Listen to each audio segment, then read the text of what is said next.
I'm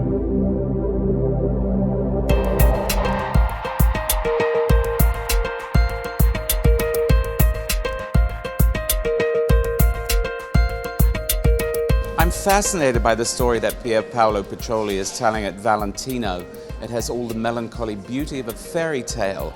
And today when we were watching the show, we were sitting in this glass pavilion that was being lashed with rain. It was like the outside world trying to get in.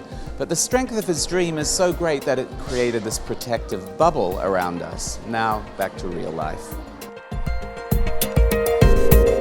Because I think after the couture, where you did a whole new line, in Valentino, I guess people are going to be expecting to see you develop that, but you're not going to do that. You're going to surprise them. I think this is a path I'm doing, and for sure I was fascinated by the idea of this silhouette, the sensuality given by this the effortless of the clothes, not contained, not narrow, not.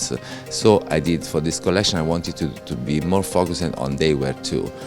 And I wanted to deliver, and they were a very dreamy, they were acid in a way. Working in this collection, mixing Victorian Age and Memphis Group, I started to work with two people that were the founder of Memphis Group, George Souden and Nathalie Dupasquier. George Souden was an architect and a designer, and Nathalie Dupasquier was the designer of the fabrics. I wanted to work and ask her to use her contemporary works, not the works from 80s, even to have the evolution of the people, not what they were in 80s. Just a really, really clever colorist. It's extraordinary. It's like an artist. It's a painter.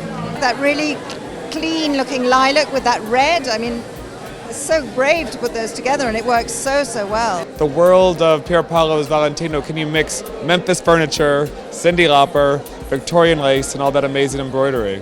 Well, I think there's something intellectual, but something still princessy about it.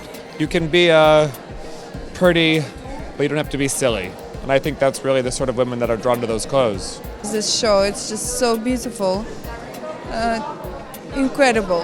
It reminded me of Pan's Labyrinth. Do you know this beautiful film with this beautiful girl who's sort of meeting all these magic creatures and entering this incredible world? All the girls are wearing in the show rings with the date of the show. It's like a celebration of the moment, because sometimes I feel that you have to share an emotion or something together, and you have to celebrate that, like a memento, no? I like this idea of keepsakes. You said the models are wearing rings, and they're like memento mori as well, aren't they, in a way? That's what I'm saying. They're like a contemporary memento mori. Yeah, exactly. Which gives a different feeling to fashion. The idea that beauty is going to pass. Transience, and do you feel that when you're? I often felt that with your work before, that you were making these incredibly beautiful things, and there was a sadness because all things must pass. I think that when you do something, you do something that talks about your contemporaneity, but you think that it can be forever. I don't feel this idea of future. There's something that has to be forever.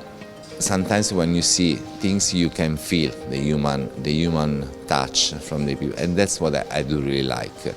Even from fashion, you can celebrate your state of mind.